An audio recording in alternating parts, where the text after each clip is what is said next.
got some, if you're interested in reading, we've got some copies back here, and I'd be happy to give you a copy. But, so most of it is in the book, but not all of it. So you're getting some stuff here that's new and exciting, and very much related to Wisconsin. So as Bill said, at the end of the 19th century, the Navy experienced a radical transformation. The transformation was both technologically, but also professionally. And there's a relationship between those two, but there are also other forces that compelled the Navy to change. The Navy officer when it changes. And what's interesting about this transformation is very much bottom-up. This was not something that the politicians were going to do. It was not something the public was going to do. This is something that naval officers at the time recognized and took it upon themselves to make happen. So in the process, they cast aside the values and some of the abilities they inherited from the age of sail, the age of wooden sail, and they forged a new profession based on stage wheel and strategy. And so that's the story that we're going to talk about. But what's interesting is this was not a smooth process. It wasn't like it just kind of happened the way everybody thought it would and just unfolded. It was very much contested. There were factions within the Navy that had different visions. So we talked about political infighting within academic departments. There was huge infighting going on within the Navy because nobody knew what the future was really going to hold. So people were trying to predict the future, and they had different approaches. And I'll talk about that a little bit. So the backdrop is this moment of naval transformation. The Navy today is actually on the cusp of something similar to what we saw at the end of the 19th century. And I'm kind of peripherally involved with that. I'm going to talk about it later. But it's interesting to see what we can bring from the past to the present in that regard. But before I go into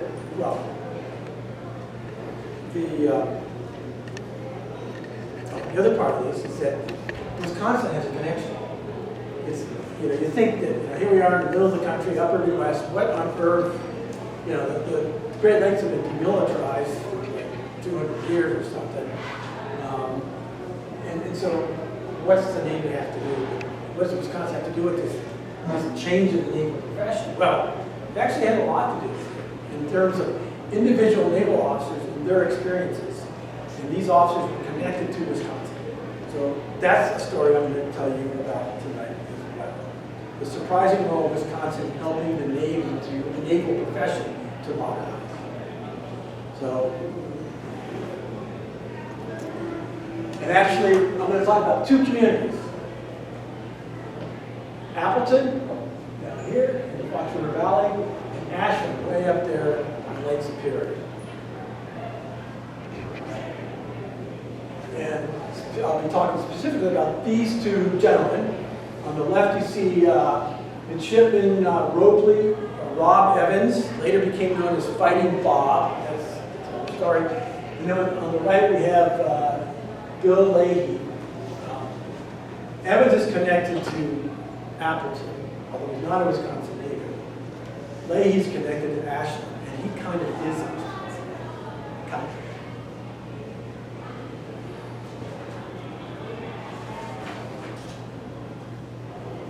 So anyway, through their persons and their careers, we're going to see how the Badger State helped to catalyze this transformation that happened within the Navy more than a century. But before we talk more about their stories, let me give you a little background about what's going on. So let's go way back. We're going to go back to the age of sail. We're going back to the early 19th century. So during the first century of the U.S. Navy's existence, which was the modern U.S. Navy kind of came into existence in the 1790s. We had a Navy during the Civil War, during the Revolution, and then Congress sold off all the ships, so we didn't have a Navy. But we did have a Coast Guard. Coast Guard continued. And the Marines will tell you the Navy. Pardon? Revenue. Right, Revenue Cutter Service. And the Marines will also tell you that they continued what they did. When the Navy went away, the Marines went away as well. And so basically, we sold off all the remaining single ship from the Continental Navy in 1785 so we could pay off the war debt. And actually, Congress did pay off the war debt, and then all of a sudden the Barbary Pirates, you probably heard of the Barbary Pirates, they appear, and then suddenly needed a Navy again. And so the reason that the Navy was created was to combat pirates in the Mediterranean. So that Navy consisted of ships like this, the USS Constitution. And its primary purpose, besides combating piracy, was to do things like gunboat diplomacy, or maybe even just regular diplomacy, because in many parts of the world, we didn't have diplomats, but we did have a handful of ships that would be sailing far seas, and they were basically commissioned by the government to serve in a diplomatic capacity, usually conclude trade treaties and things like that. So the Navy was combating piracy, gunboat diplomacy, and also doing things that would ensure the safety of American merchant ships and merchant sailors wherever they were in the world. So this was a peace Navy. It was designed for these peaceful purposes, and basically the manning, the ships, the way the Navy was organized had to do with these missions of peace. And at any given moment, all through the first half of the 19th century, you could have about 40 ships in active service, of which maybe half to 2/3 would be deployed overseas. And deployments back then were like 2 or 3 years. It's not like now we go for 6 months. I did one 10-month deployment for OIF, but that was long. But back then it was 2 or 3 years. They would actually, enlistments would run 2 or 3 years, and the sailors would enlist for the deployment. And then they'd come back and get paid off. They might be enlisted or not. So, did they have a hard time recruiting in those It days? depends. Yeah. I don't think it was, I think in the first half of the 19th century they had less problem because America was more of a maritime nation. But after the Civil War, we were less than a maritime nation. So that's when recruiting kind of started changing after that. But back then, I think that it wasn't too bad. And one of the U.S. Navy attracted a lot of foreign sailors because the conditions of the pay were better than in many other navies, such as the Royal Navy. Interesting. Yeah. So what's interesting about this Navy is we had, already said, 40 ships. And basically, this was the technology that the U.S. Navy employed. It was wooden ships, powered by sails, with these broadside cannons, smoothbore broadside cannons, batteries of cannons that they used to fight with or intimidate with. But essentially, this is the same technology. Well, let's put it this way. A British sea dog in 1588, fighting the Spanish Armada, could have operated this ship. It's the same, essentially the same technology. It hadn't changed in 300 years. So this is the technology that formed the kind of professional identity of sailors, both officers and enlisted. And so the Navy's professional culture at the time really focused on seamanship, it focused on navigation, focused on gunnery, and on infantry tactics. Anybody know why? Infantry tactics? Why are sailors doing infantry? Well, the Marines aren't sailors. They did have Marines. Why are sailors doing it? When you board the other ships. Yeah. They'd be boarding parties, because that's one of the ways you fought. You come up and you grapple with the ship and you board them. But also landing parties. Kind of like Star Trek. They have a way party, and the way party they have the commanding officer, the executive officer, the chief medical officer, all these senior guys.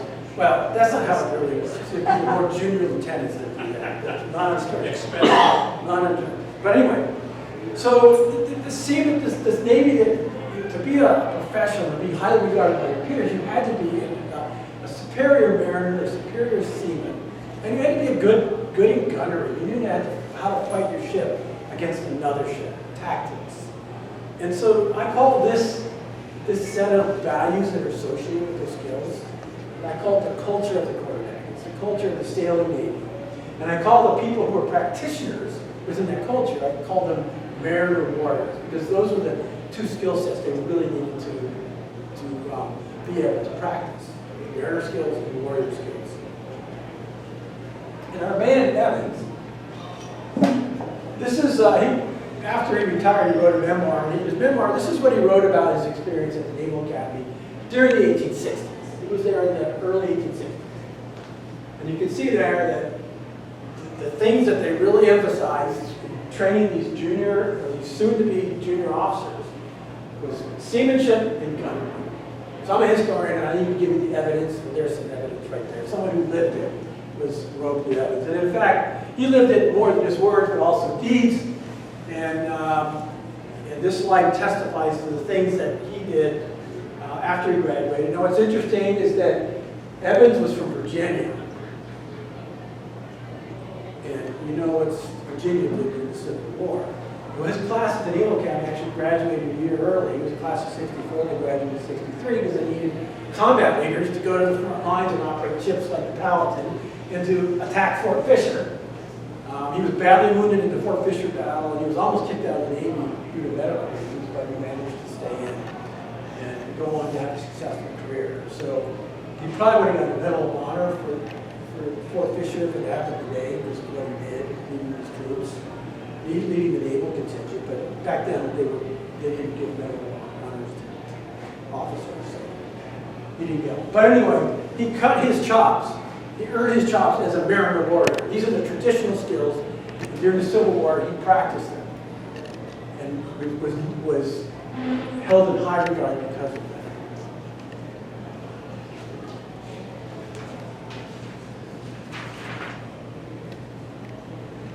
So this wars like the Civil War, the conflicts like the Civil War, the War of 1812, the Mexican War in the 1840s, these were brief moments when the peace navy that I described became a war navy, and they basically had to build a whole other navy to fight the wars.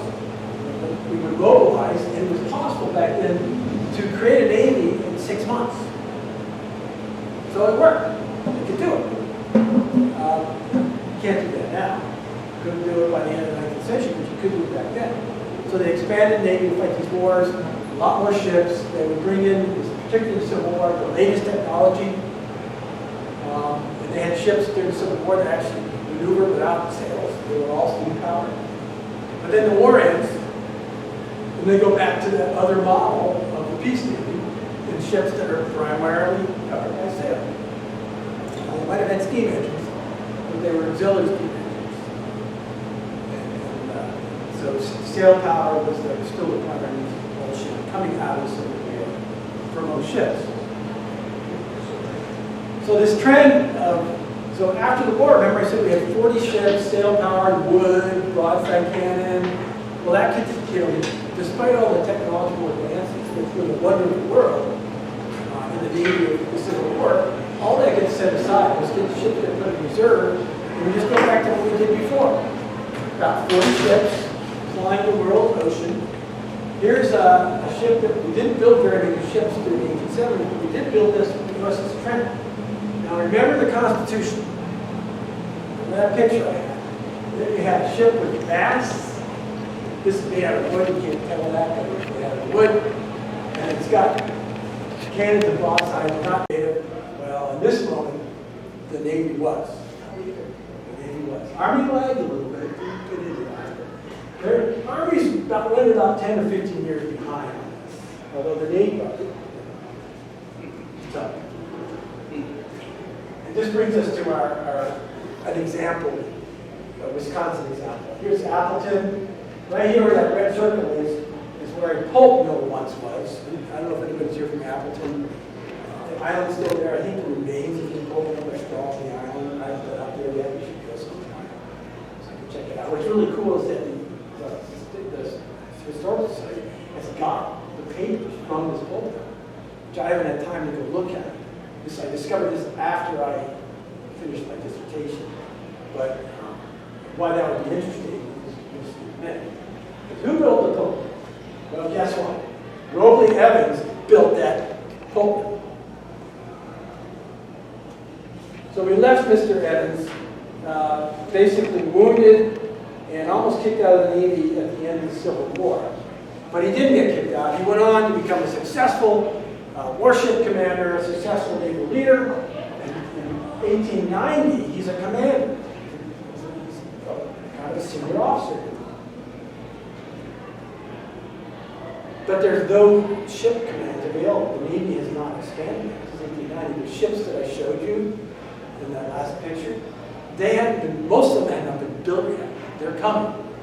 So there weren't enough ships for all the officers, so one of the things they did is they let them go on leave of absence, and they go off and do different projects, working in progressive industries, for example, getting master's degrees and stuff like that. And then they come back to the Navy and they bring what they learned with them. This is an example. And it took place in Athens. So Evans in 1890, the Navy directs him to go and work with this guy on the left, Frederick W. Taylor. Ever heard of him? Ever heard of Taylorism? Scientific management? Okay, see my head's nodding. Well, this is the guy that, I mean, I'm going to simplify here, but this is a guy who invented the Model T Ford assembly. He really is the father of the productivity revolution that harnessed the power of electric motors and modern ways of managing industrial projects that caused U.S. productivity to explode. By 1900, we were the biggest economy in the world, and still up. And a lot of us do this. Frederick Winfield Taylor. Just so happened that he was Evans' advisor on this project. So here we had a naval officer working with a cutting-edge innovator, an industrial innovator, to build this boat mill in Athens. So he did. He built the boat mill. He managed it for like a year and a half. And then his leave of absence was up. He turned it over to somebody else and went back to the fleet. He needed. And then Taylor went on to become really famous. There's books you can Google on this. And he's kind of a big name historically. Just think productivity revolution. He was he embodied progressivism. That's called progressivism that I'm talking about. His methods are really what I just described. That was Frederick Taylor. So later, after that experience was Evans went back and thought about what he had experienced. And here's what he wrote in his memo. The knowledge he gained in Wisconsin was of immense value to him. When he went back to command these modern steel steam warships that didn't have sails, they had torpedoes and rapid-fire guns, not broadside cannon. The knowledge he gained in operating and managing it really helped him out. And were part of the reason for his success, later success. It all happened right through the county. So at this point, leaving Wisconsin, this is really nice in Wisconsin because you can pinpoint the moment. This guy was no longer a mariner, warrior. He was now a warrior engineer. That's the term I use in the book to describe the new naval. So his no longer is he thinking just about seamanship and gunnery. He's thinking about technology. And as you see in a minute, he goes on to really have a huge impact on the strategy making as well. And it all started in that. So he goes on. He goes later.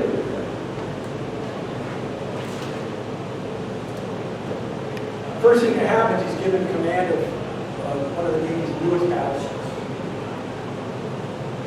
Actually, two of them, USS Indiana and USS Iowa. They like the Navy ships out. So he commands two of them, and then he goes on, and he ends up at the Naval War College, which I mentioned briefly, the strategist. First in the 1890s, when there's this fighting going on between the mechanisms, cultural mechanisms, and strategy, he raises his hand and says, wait a minute, we need the Naval War College. At this point, he's becoming influential. So he weighs in and decides strategy. And then later, he gets to go to Naval War College and he graduates from it.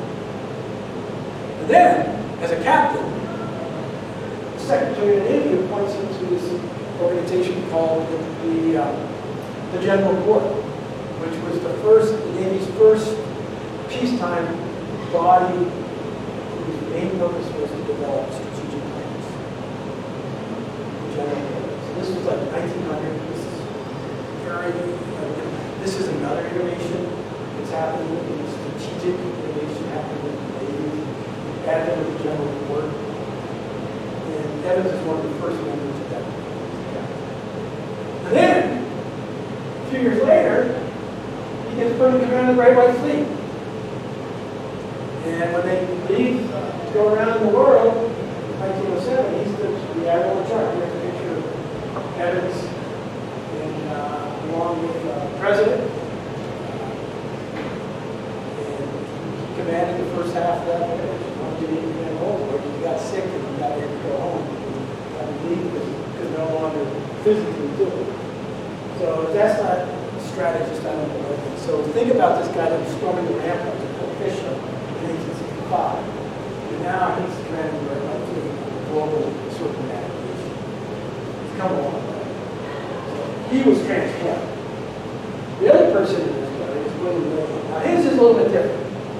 He graduates from the Naval Academy in 1897. The year my book ends, so it's not really in the book very much. But Leahy's interesting because he is the product of this new profession. And in the 1890s, when he's in the Naval Academy, he's still being formed. So he kind of catches the tail end. But his career and the trajectory of his career reveals how much the Navy has changed in just the scope of 20 or 30 years, the scope of a generation. So it very much epitomizes this new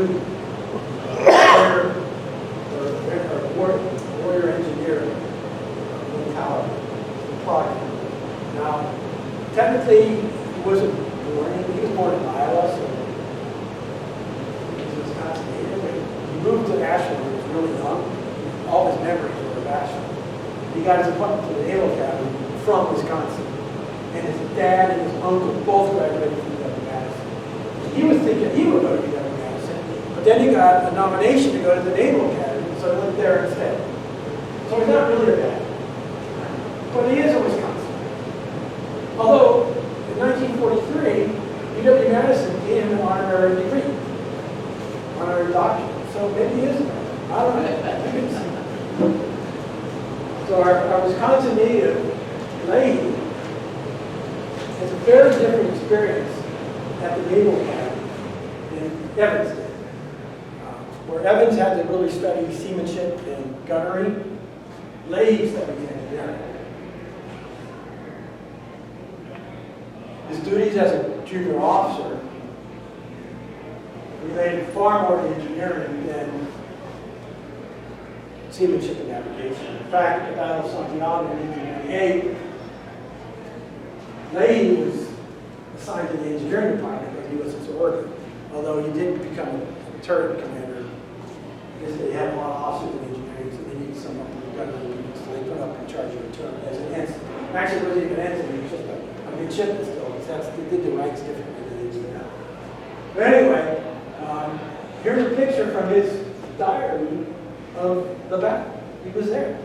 And actually, this was the only combat he ever experienced in his entire career. Not that that mattered. So Leahy is basically an engineer. A different kind of officer than Evans was when he graduated from the Naval Academy. So he started with his engineering foundation, but as his career progresses,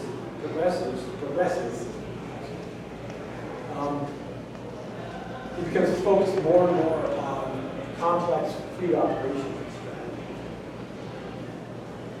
He commands a battleship, just like Evans did, although it's a much newer and bigger battleship than the one Evans commanded 30 years before. He goes on to command all the battleships in the Pacific Fleet, or the Atlantic, sorry. And then he later becomes the Chief of Naval Operations, who most of you probably know is the Senior Admiral of the Navy. It was back then too. And he was the CNO there in 1937-39. His energy is the reason we had a fleet that was able to hold off Japan in 1942. The ships that fought in the Solomon Islands and elsewhere Midway, Coral Sea. Many of those ships were constructed according to the shipbuilding plans that he pushed through Congress. So he had this strategic insight. He realized where the world was going in the late 1930s.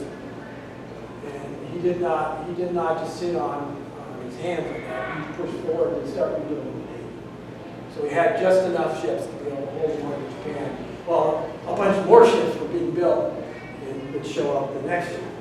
So we can thank Leahy in a way for the outcome of the early years of World War II.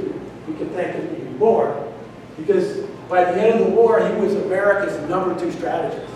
So remember I talked about how strategy and technology form the identities of these officers?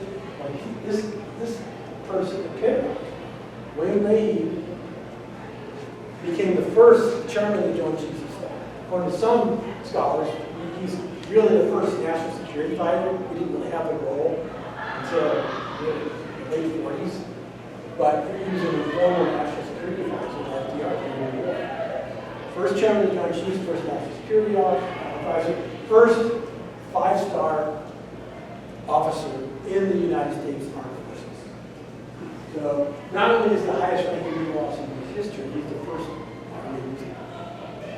I guess you could say that Grant, General Grant, and George Washington were also kind of like 5-stars. They didn't use the same nomenclature. And then there's Leahy. So he's the senior Navy guy we've ever had.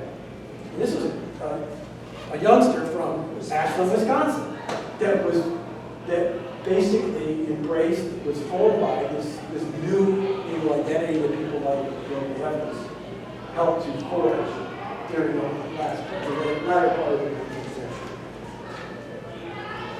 And so with that, our friend Bill Leahy, there he is with MacArthur, Nimitz, and you can see FDR. They're actually having a bit of a, let's just say there's some tension here because MacArthur and Nimitz had two different visions of how we should defeat Japan. And so that they're working it out. Speaking is like late 1944, they're actually working out those plans. And so it's kind of a compromise, but MacArthur kind of won.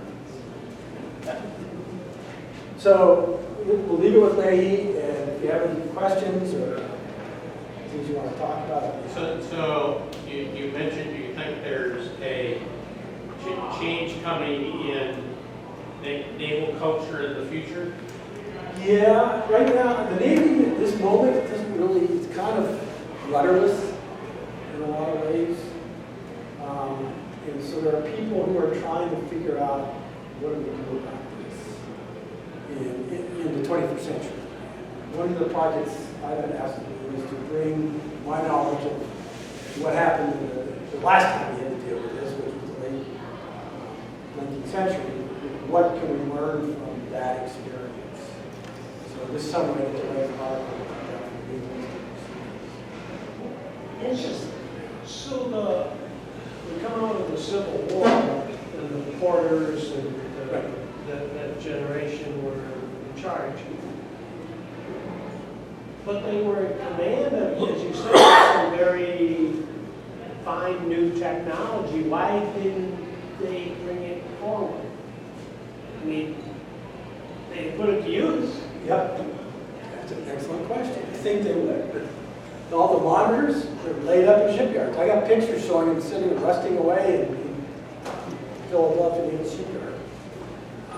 We had a little tiff with Spain in the 1870s, and they brought them out on mothballs, and they were in horrible shape. And you know, we never actually started fighting with the Spanish at that point, which was a good thing because these ships couldn't even keep up with the others. They can only do 5 knots.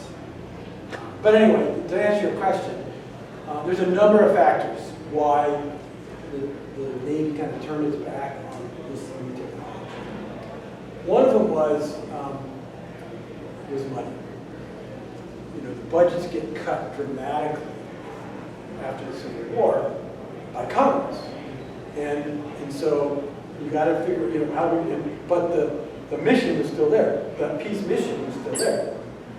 What just so happens that if you're trying to do, if you're trying to fight pirates or basically coercing native tribes somewhere, native indigenous tribes.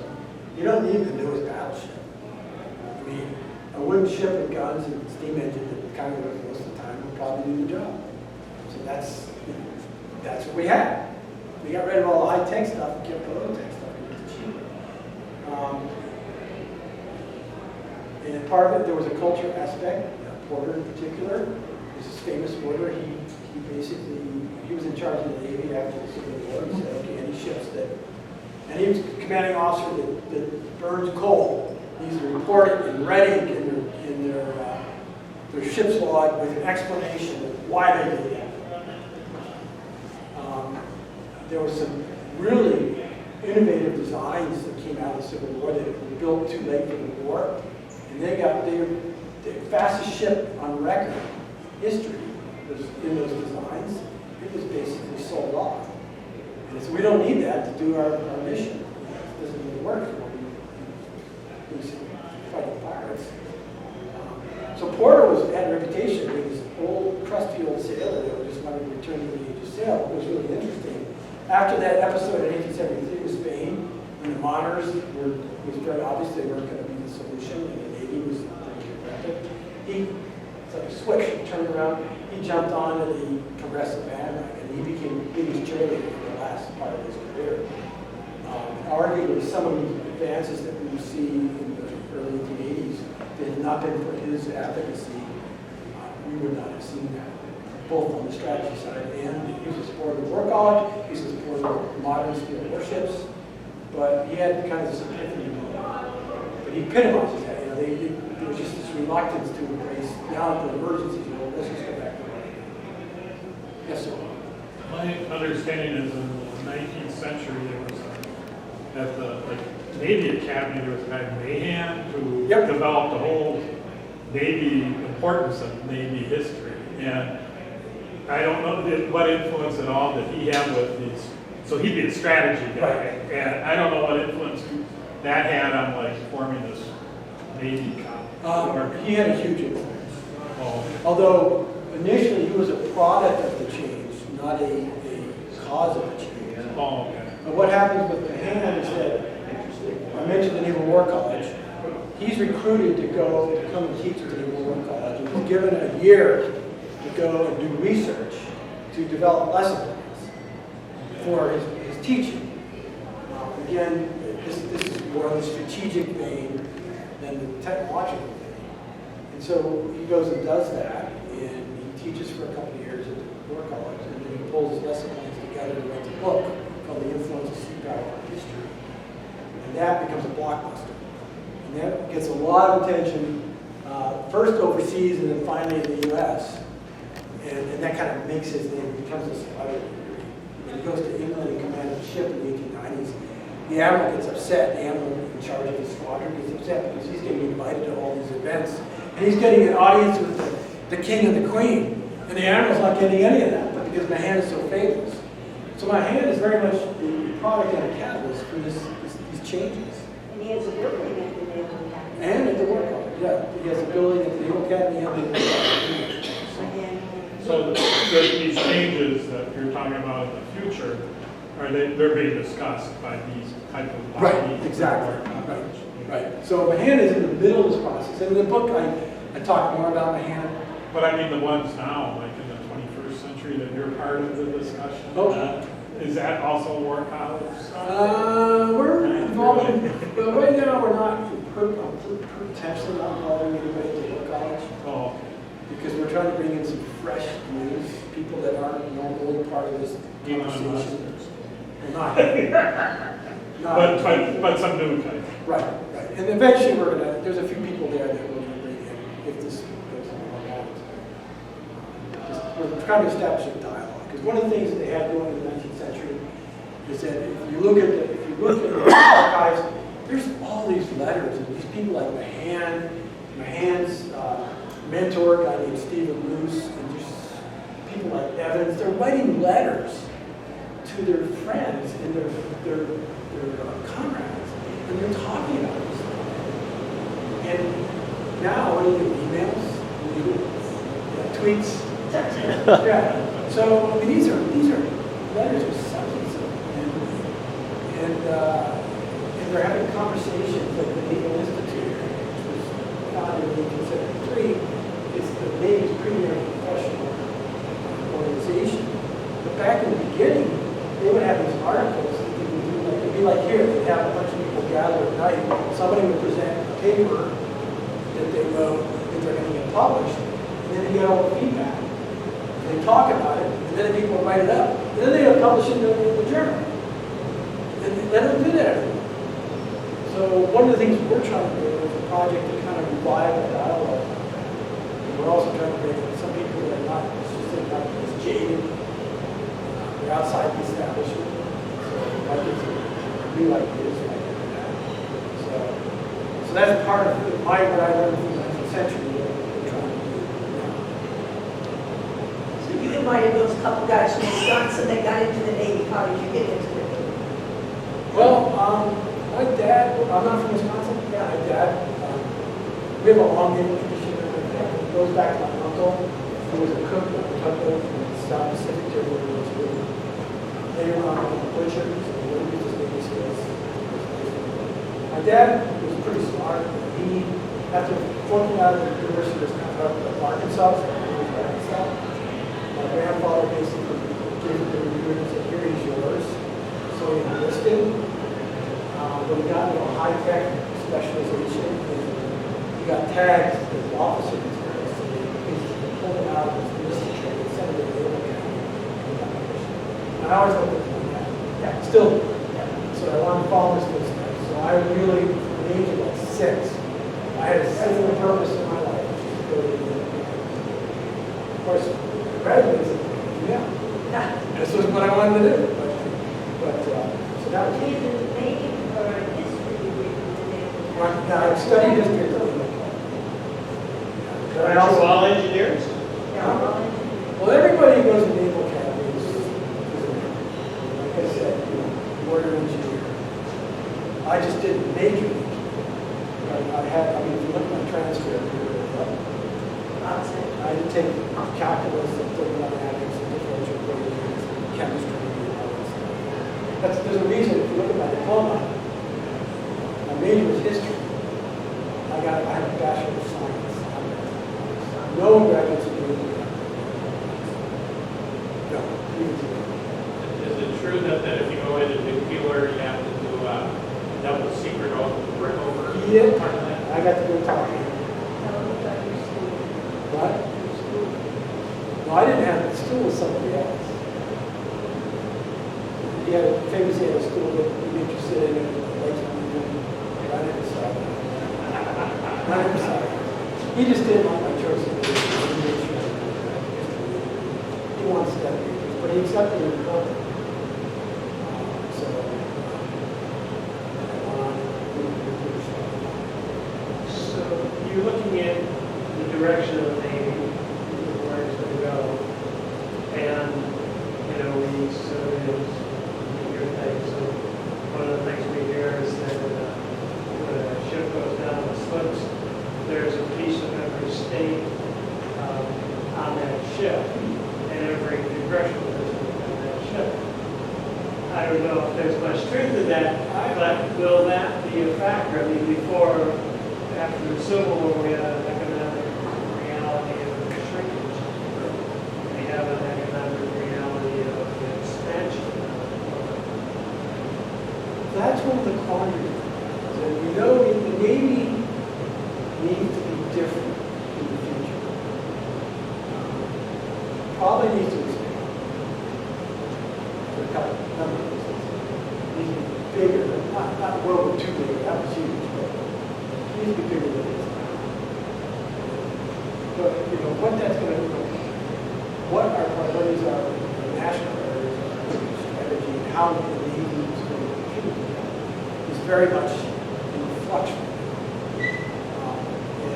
I actually heard a member of Congress, House Armed Service Committee, basically call out the Navy and says, look, and she's an retired naval officer, a friend of the Navy, Virginia District, Tidewater, Virginia, so it's, everything's lined up.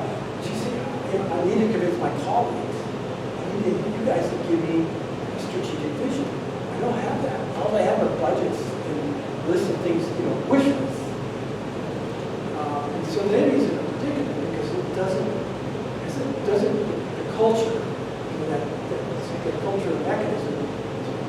dominated really for the last 20, 30 years. And so due to that and a number of other reasons, the Navy hasn't created a new strategy in a generation, and it's paying the price now. They studied this war in Ukraine pretty carefully to see how drones and missiles and all that are going to affect surface ships. Surface ship strategy Sure. versus subsurface. Well, you know, it's interesting because there's been a little bit of activity, like the famous city in Moscow.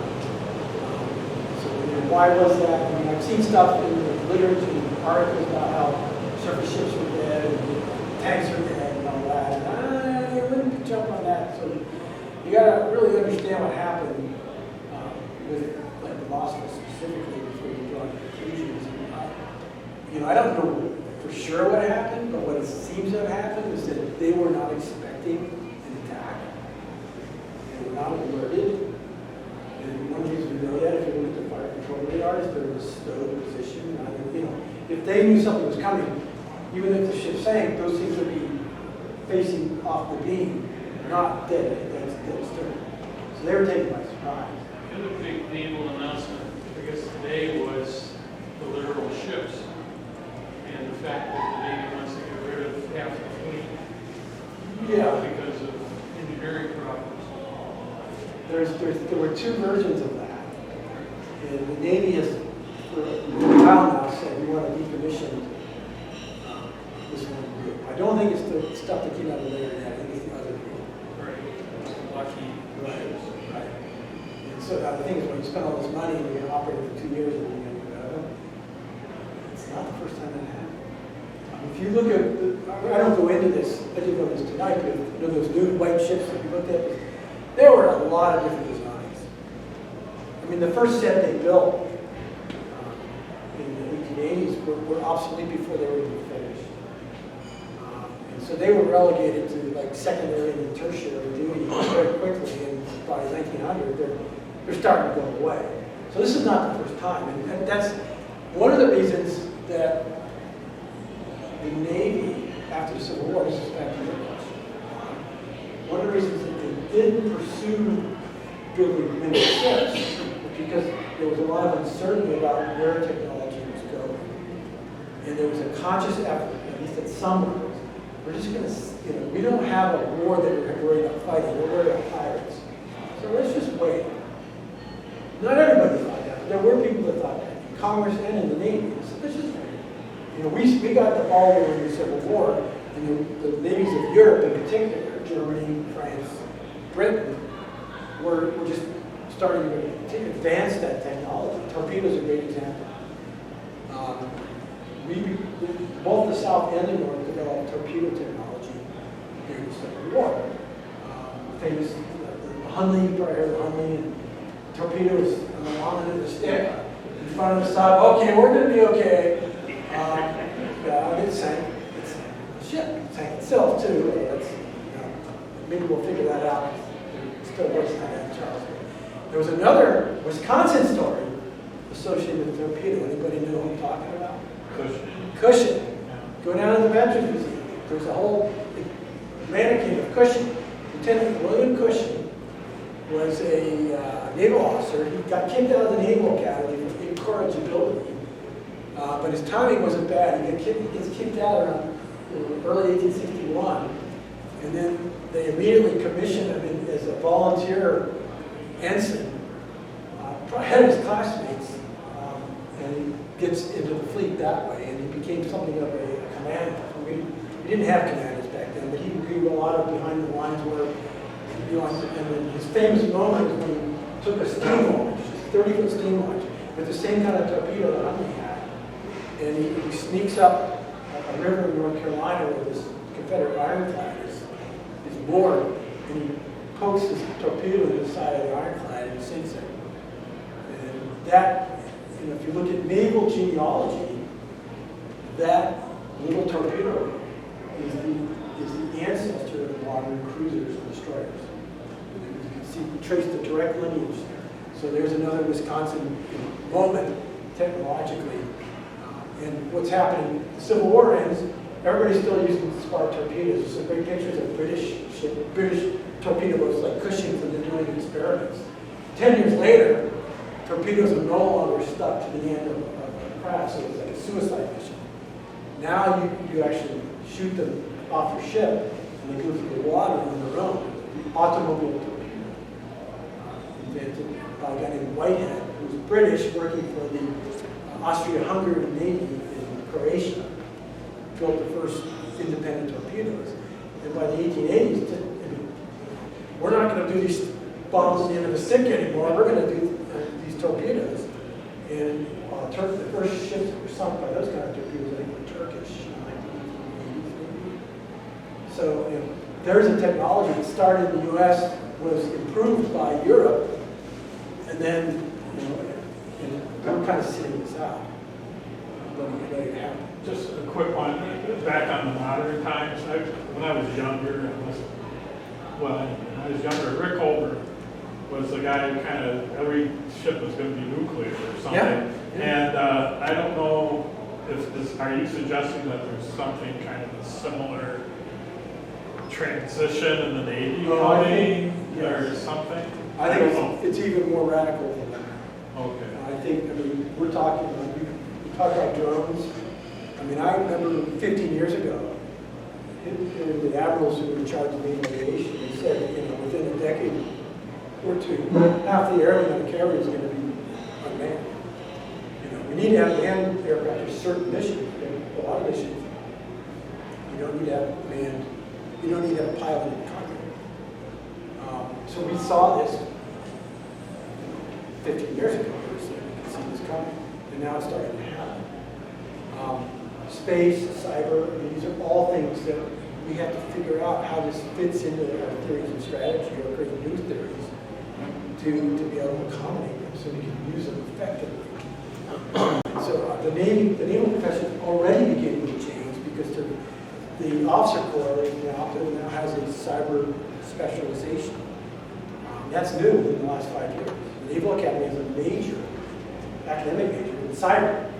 It didn't have 5 years ago, maybe 5 years. It didn't have 7 years ago. They built a whole new building just for that. And that just opened up like 2 years ago. So things are starting to happen. We just don't know exactly where, and it's not clear if anyone's really thinking it through. And there's a lot of reasons for that. Some of them are cultural, some are just the reality of time. Time is one of the things that happened back in the 19th century is that I mentioned there with Evans, there weren't enough ships. They had more officers than ships. And part of the reason for that is that Congress passed a law saying all these volunteer officers, like William Cushing from Wisconsin, actually he's born in New York, but he grew up in Wisconsin. He gets to stay in the Navy and have a career because Congress says so.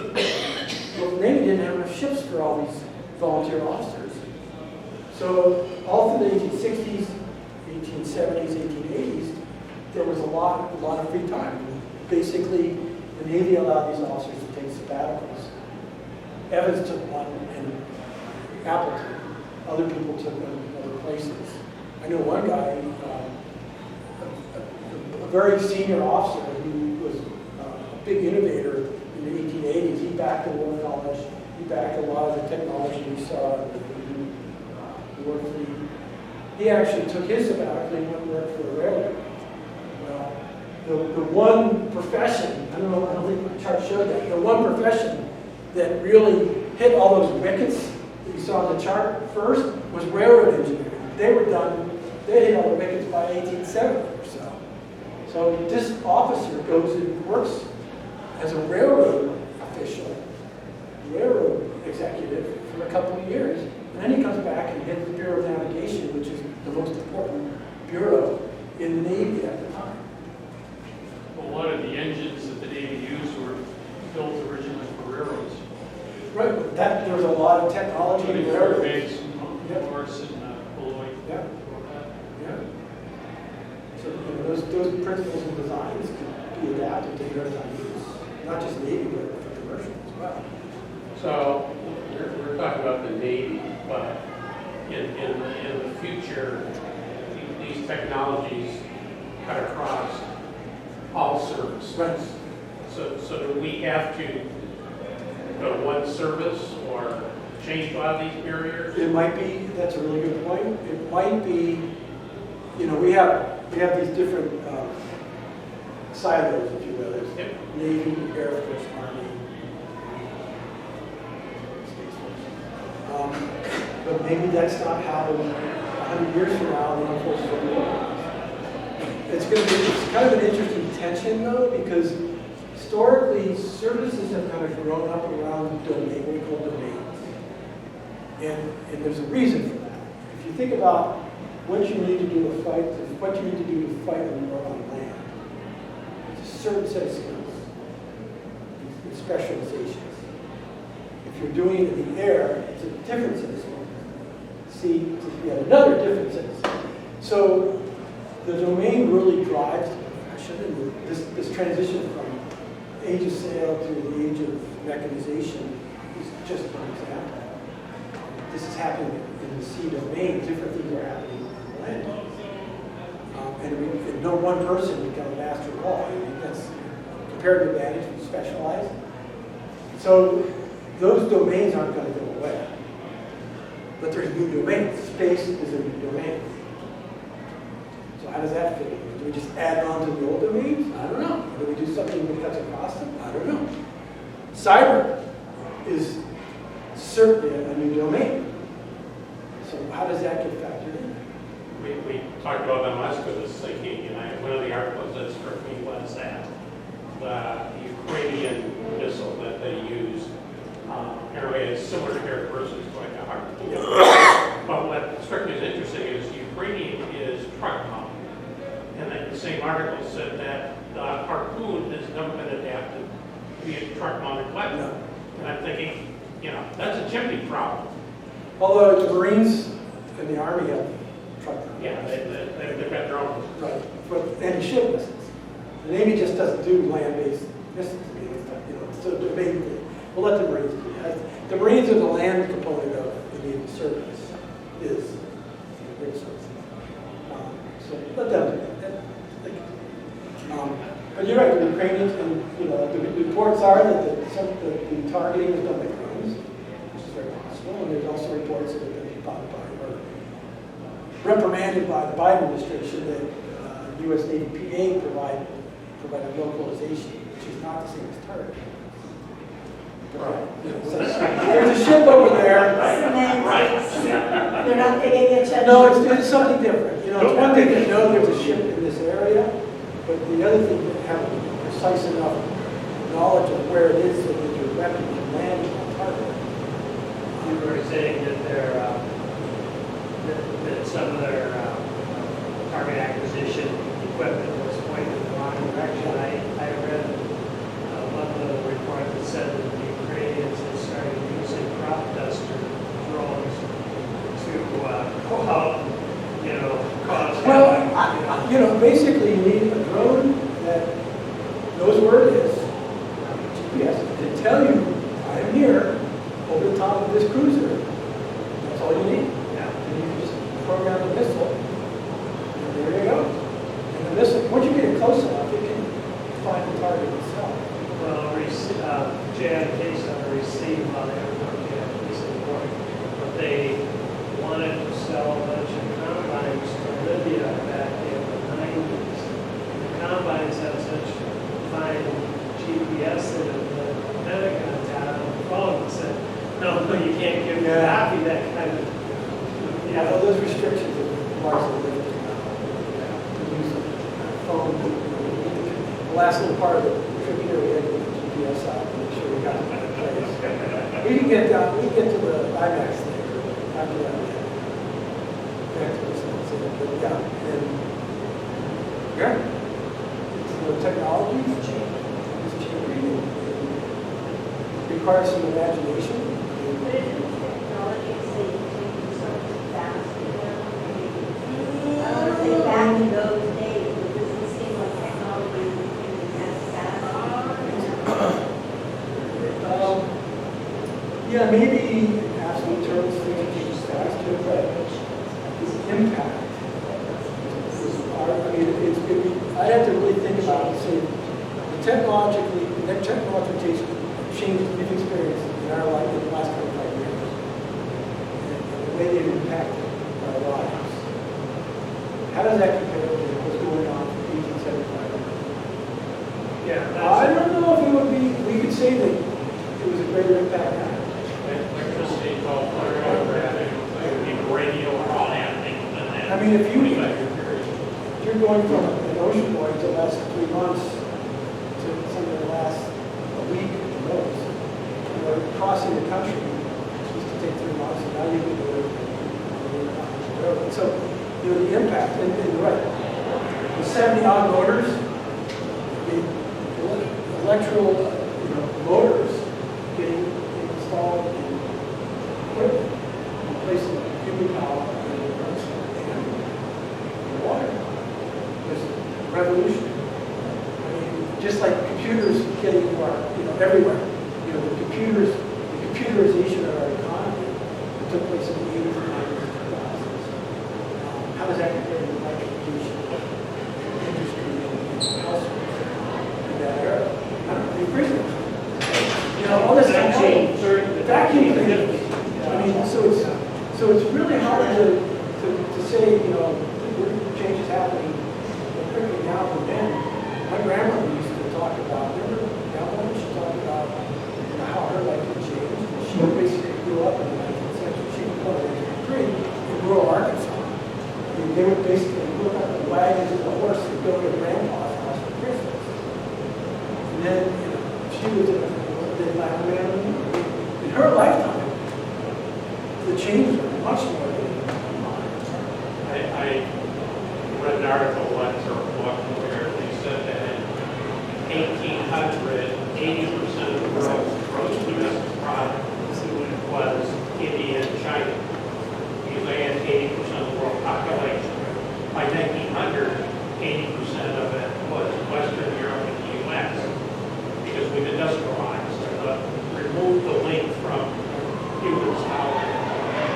It's been China and India ever since civilization arose, 20,000 years.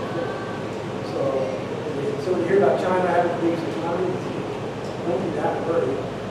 Historically, if they ever open the markets, then we can take advantage of it. Of course, we would say that, because we do. The U.S. has eyed the China market ever since the U.S. was a country. Scott, this was a great trip. That's